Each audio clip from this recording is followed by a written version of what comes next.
আচ্ছা, মার্বেলের আয়রন ম্যানকে তো আমরা সবাই চিনি, কিন্তু আমাদের দেশের আয়রন ম্যানকে কজন চিনি আমরা? The iron man of India, Sardar Vallabhbhai Patel. আজ তার জন্মদিন।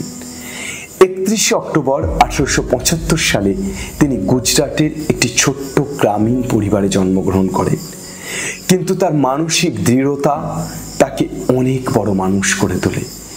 আইনজীবী হওয়া সত্ত্বেও ভারতবর্ষের স্বাধীনতার প্রয়োজনে তিনি সমস্ত কিছু ত্যাগ করে গান্ধীজির সহযোদ্ধা হয়ে ওঠেন। 1947 সালের পর মাত্র 2 বছরের মধ্যে তিনি সারা ভারতকে একত্রিত করেন। আজকে আমরা যে মূল ভারত দেখতে পাচ্ছি সেটা আসলে 565টারও বেশি দেশীয় রাজ্যে বিভক্ত ছিল। সেই দেশীয় রাজ্যগুলোকে তিনি একত্রিত করেন একটা বৃহৎ স্বার্থে।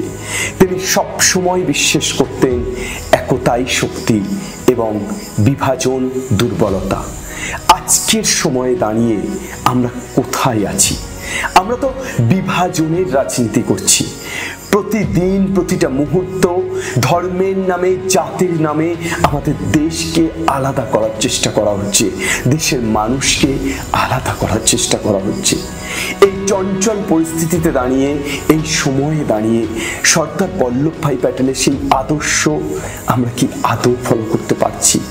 আমরা কি সেই ভারতের স্বপ্ন আজ এত বছর পর দেখতে পাচ্ছি, নাকি আমরা হারিয়ে ফেলছি আমাদের মূল ভারতকে, আমাদের অখণ্ডতাকে, আমাদের বৈচিত্র্যের মধ্যে ঐক্যকে?